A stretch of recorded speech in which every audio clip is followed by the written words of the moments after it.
Rolling Loud over the years has set the bar for what a hip-hop festival should be, because year after year, these niggas always get the biggest artists with the biggest stages in the most attractive cities in the world. I mean, New York City, Miami, as well as Los Angeles, California, and pretty much any city outside of the country you could think of, paving the way for great performances from guys like Future, Chief Keef, Young Thug, Ye, Kid Cudi. But that's just the tip of the iceberg, for real. Because for every year, there's guaranteed there's going to be somebody that's going to blow up or break out, and there's going to be a new star for that year. Rolling Loud always finds a way to get them niggas on stage. They always find a way to outdo themselves. But the one year that stands out more than the rest, that one I gotta go Rolling Loud Miami 2023. Like, keep it a band, bro. When you look at every single year, Rolling Loud Miami 2023 just stands out. Coming after 2022, arguably their best lineup to date, Rolling Loud Miami 2022, headlined by Kendrick Lamar, Future, and Ye.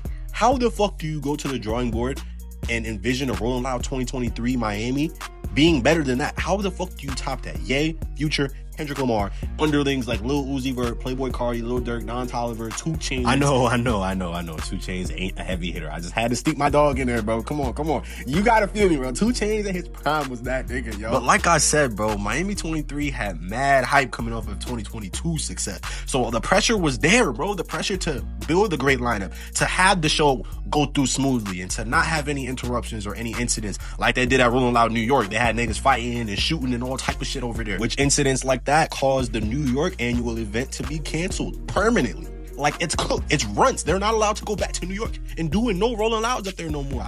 I don't know if necessarily they're not allowed, bro, but just from the vibes that I've been getting from Tarek, it's just like not really their choice. Like, they don't necessarily not want to go back to New York. It's something that the city kind of decided. I think the curfews mixed with the possibility of violence, it's just kind of hanging over the festival, and it's like a bad cloud, bro. One of them dark ass clouds hanging over the city. And niggas just like, I don't really want to go outside and wash my car because it might rain. Like, that's the type vibes that I'm getting from New York, and the vibes that Rolling Loud is giving us as the people. So with Miami becoming the inaugural event, the event that they're going to be specifically trying super hard to make sure runs smoothly every single year, Rolling Loud pretty much has to guarantee any city that they go to or that they're ever going to host an event in, that it's going to go smoothly, bro, and it's going to be a success. The city has to be making money. The city has to be making more money than they are losing money, and that means that niggas can't be going to Rolling Louds and shit, going to their event and dying. Like, that was something that was happening at previous Miami. So with Miami being their only hope, pretty much their biggest cash cow, the shit had to be a green release. These niggas could not miss. With other events that host pretty good rap festivals like Summer Smash being right on their ass, these niggas could not miss. Them niggas was literally, I'm telling you, Cole Bennett and these niggas was literally chasing these niggas with belt. Hurry up, we on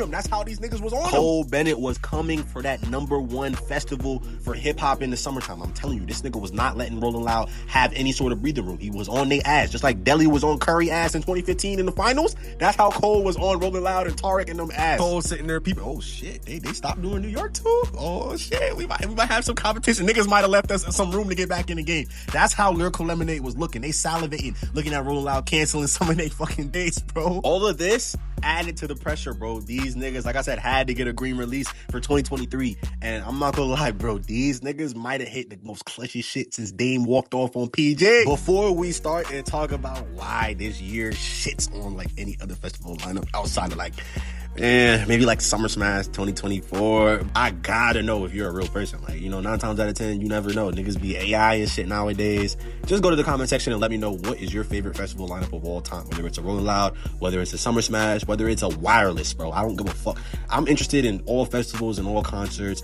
Shit, I might not have even seen this lineup. It might have been a lineup that I maybe forgot about. Let me know, and I'll probably do a video on it. If you really want me to do a video on this shit, say it's like a Smokers Club lineup and it deserves a real deep dive, let me know in the comments. I want to actually be engaged with you guys. I want to actually give you guys a voice and to really give you guys the keys to this channel, bro. This channel isn't shit without the people that are watching it. Honestly, if you guys don't watch these videos, then the videos are probably gonna fucking stop. So therefore, if you want me to continue to make videos and to continue to talk about things that you're interested in, because I know this is a very niche community that gives a fuck about Rolling Loud and the rage scene and concert scene in general, let me know, because I will actually do the research to be able to pump out these videos for you guys. I just want to know what you guys are going to be interested in watching, and the only way that I'm going to know that is if you guys Talk to me. So yeah, jump in the comments. Let me know your favorite festival lineup of all time. Don't forget to like, share it with your friends. You know, push the shit out as much as possible. The more you like this video, fuck that. The more this video gets liked, the more the algorithm is gonna push it. The more that shit, even if there isn't an algorithm, it's gonna create one and it's gonna put this video in front of your fucking faces, so you have no other choice but to watch me and listen to my voice fucking talk about preferably some shit you want to hear. But anyways, we're back. When this lineup released, this shit shook the planet. I'm talking heavy headline performances from Travis Scott, the nigga that was banned from doing any sort of performances after the asteroid incident and, you know, the fallout from that, bro. Niggas dying is heavy, especially at a festival that you paid your own money to have your face plastered everywhere, to where you're headlining, you're announcing all the guests, you're picking the niggas for the lineup. Yeah, that's fucking heavy, bro. This nigga was getting sued left and right. I know niggas that came up 100,000 just off of suing Travis Scott for mental, I don't even know what it was, bro. Some mental bullshit that they were able to file through some civil court. And yeah, he just settled with everybody. He settled with, you know what I mean, the niggas that were in the very back and the niggas that were in the very front. Whether you had a clean for real or not, as long as you went to court with Travis Scott's name on the bill and Astroworld being the subject, you were gonna make some type of money. And with the last time niggas seen Travis Scott performing at a festival being Astroworld back in 2021, this was huge, bro. Seeing this nigga's name on a festival lineup was groundbreaking, bro. Honestly, being a fan of the rap scene and just, you know, seeing Travis going through what he went through and just understanding that he didn't intend for people to die. He just wanted to have a crazy turn show, and just, you know, anything that came with it just came with it on some Woodstock shit.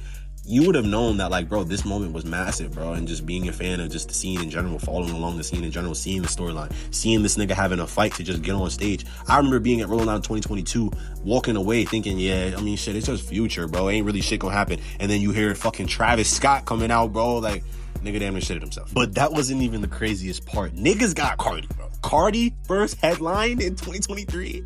Boy, this shit was a long time coming, bro. Seeing King Van finally being able to headline, finally being able to get that hour-long set, finally being able to have all the spotlight to himself, and having the entire main stage be decked out in Playboy Cardi fans. Like, bro, this was the culmination. This is what everybody wanted, bro. This is what, you know, being a fan of this nigga in 2016, you know what I mean? This was the end goal, bro. Like, being a fan of this nigga since, you know what I mean, the Cash Cardi days, and then seeing him develop into the Dial-It era and really turning up at shows and really bringing that punk shit to the rap scene and really just changing the entire, like, scenery of the entire, like, industry, bro. Like, it's hard to really put it into words, bro. Like, if you were there and you kind of came up in that SoundCloud era, this was the culmination of being a fan of that scene, bro. Seeing Playboy Cardi really fight through the ranks as the guy that, the poster child pretty much of the nigga that was constantly shitted on and what was wrong with hip-hop, and yeah, everybody's trying to do the baby voice and shit, and, you know, that's ruining the game, all types of shit, bro. Now seeing him at the heights of this hip-hop shit, being at the top of the genre, finally getting that spotlight, getting that recognition, bro. This was it. Cardi was never supposed to be here, bro. He was never supposed to be able to headline a festival. He was never supposed to make it out of, you know, Atlanta, Georgia, bro, let alone being in Miami, having 100,000 people singing your lyrics. It's crazy. It's crazy. And I'm sure it felt that way for Cardi coming out and, you know, having the performance that this nigga did, bro, because this nigga killed it. And last but not least, A$AP Rocky, bro, the nigga that took forever to drop, longer than Cardi did, actually, bro. He was finally giving niggas something to at least eat on, at least snack on, bro. Don't Be Dumb didn't even end up coming out until 2026, bro. This was 2023, but this was where he first previewed Don't Be Dumb. And for New Yorkers, he was also the last hope, bro. He was the person that was put there to appease the fans from New York, bro. Like, nigga, so you mean that I gotta come all the way from just hopping on the train and going to Citi Field all the way to Miami, and y'all not putting no New York niggas on there? Nah.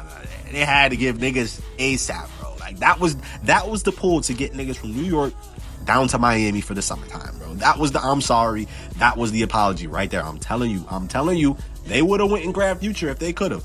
But they owed it to New York. They had to go get A$AP Rocky. And no, it was not it, bro. These niggas got special guests. Kodak Black, Lil Uzi Vert. Come the fuck, bro. Lil Uzi Vert just dropped Pink Tape 2, by the way. And then 21 Savage. Niggas went and grabbed 21.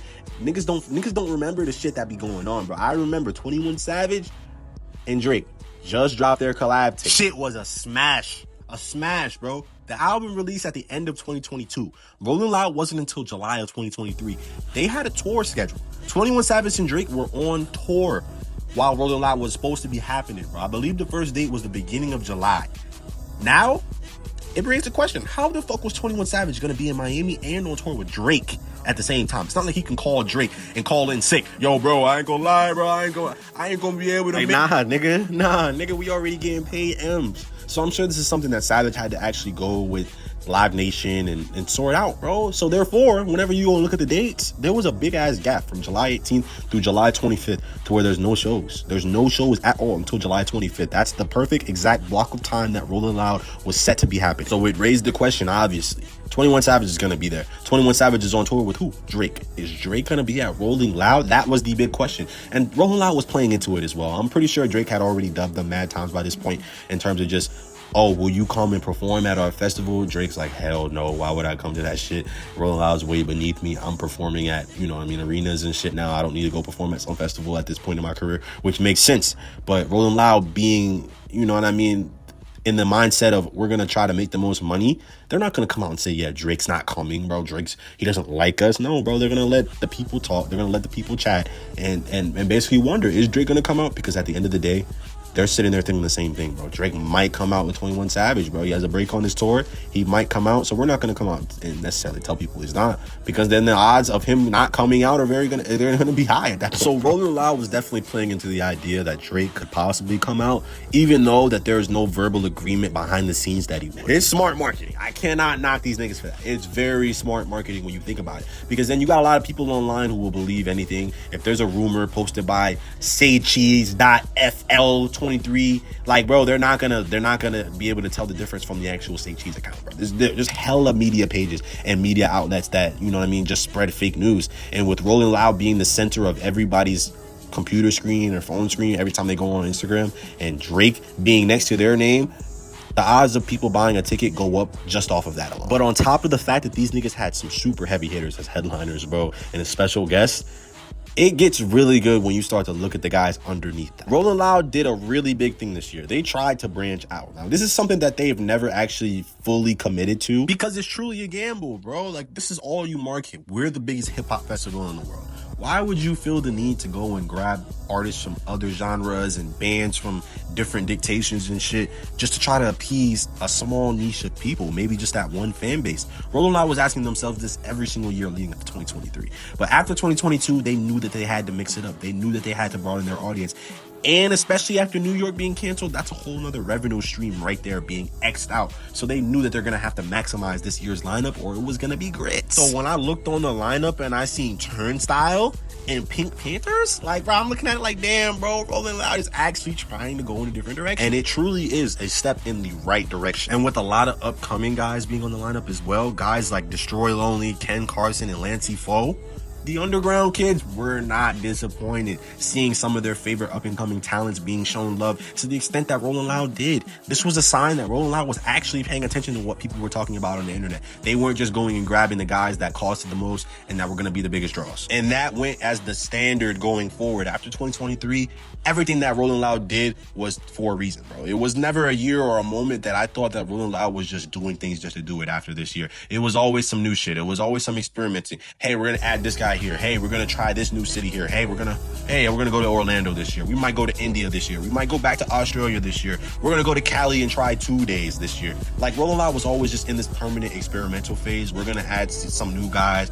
We might make a lineup with all younger guys. Like, you never know what Rolling Loud was gonna do. And I feel like that sort of mindset right there is what's kept them in the game. It's what's kept their name fresh throughout the years. Because being closed-minded is never gonna keep you hot. It's never gonna keep you in the conversation. You're gonna forever be something that's talked about amongst that age range that experienced you at your highs. But once you start to get out of that prime, sort of say, you're gonna have to start to elevate. You're gonna have to start experimenting. You're gonna have to start doing new things and trying out new shit to try to appease a wider audience. And I mean, that's what Rolling Loud did. They sort of pivoted towards the younger kids. They started to get into the underground scene a little bit more. They started to change how they tailored their festival. It's less of, oh, we're gonna have a bunch of older cats come and get drunk and spend a bunch of money on liquor and alcohol, towards now we're gonna entice as many people as possible. We're gonna go grab rock bands. We're gonna go grab, R&B guys. We're gonna go and grab alternative singers and bands and shit like that. Guys that make, this micro niche ass music and hopefully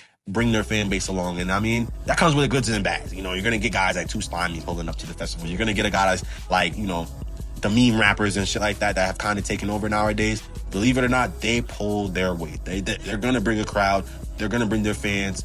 You know what I mean? With that, it's ticket sales, and at the end of the day, that's all it's about, bro. Money, and as long as Rolling Loud is expanding their taste, I'm gonna try to do that shit. And like I said, that's just what keeps them current, bro. That's just what makes lineups like this happen. Because whenever I bet y'all never heard a nigga fuck up in the video and keep going, but fuck it. Yeah. That's how these festivals stay current. That's how they continue to elevate, because every single year it's something new to learn. It's every single year it's something new to say you got to see for the first time. Hey, I got to see Xavier Showbiz at his first Rolling Loud in Rolling Loud 2024 Miami in the tent. Hey, I got to see Osama's son perform at his first Rolling Loud at Rolling Loud Cali 2023. Like, these are things that if Rolling Loud hadn't taken that risk and done, that their festival wouldn't have survived past that year, bro. Like, Rolling Loud nowadays is so huge because they stayed current. They took the time to understand the field and to understand that their audience is, getting older. And a lot of these, older cats, they aren't going to want to hear a lot of the newer shit. But the newer shit is where they make their money. And at the end of the day, that's all we can really expect from these festivals. For them to at least try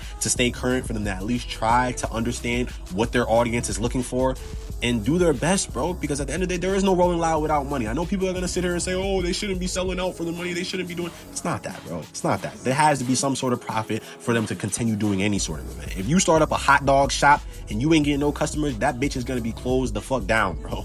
And now if people come into that hot dog shop and say, hey, we want burgers, and you got enough niggas that come in there and say we want a double smash burger with cheese on your menu, you're gonna do what you need to do, bro.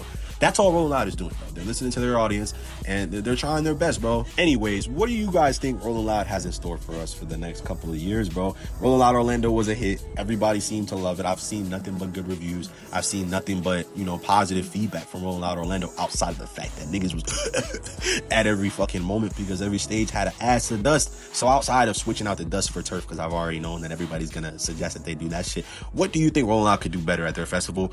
Maybe they go to a different spot. Maybe they go to Cali next year. Maybe they go back to New York next year. Maybe they pick a new spot. Maybe Atlanta or Houston or maybe Austin or San Antonio or something like that, bro. What do you think Rolling Loud should do in the coming next year? Do you think they should do more than one festival? Or do you think niggas should just stop going to Rolling Loud altogether and just start going to Summer Smash, bro? That's a valid option, because Summer Smash has came up over the past 5 or 6 years. And be sure to let me know what your favorite festival lineup of all time is. I'm truly trying to understand the field and understand what you guys want videos on. So if that's, skateboarding, or if that's, deep dives into artists and, their backgrounds and what they got going on, or really just talking about polarizing events, or just fuck it, we just talk about festivals. What do you guys want to hear? I'm more interested right now, as it pertains to this video, what you think your favorite festival lineup of all time is. But just give me suggestions in general. Like what do you guys want to hear? What do you guys want? Some daily shit? We just talk about daily news that's going on in the underground, in the concert scene, and we just get to rolling that way? Or do you guys want deep dives into these festivals like this one, or just recapping lineups, performances, shit like that? And if you're not familiar with your boy, it's Niggas Hate the Real on every platform. We're the only platform that these niggas are not gonna be able to cannibalize, because I believe opinions can't be bought, bro. And a lot of the times, bro, like when you watch some shit on the internet nowadays, it's bullshit, it's scrubbed, it's not what niggas really think. They just dick ride and dicks up for opportunities, bro. That's never been me. I'm gonna speak the real on whatever the fuck it is, and fuck whoever don't like it, bro. But anyways, I gotta edit this shit, so I'm gonna catch y'all niggas on the flip.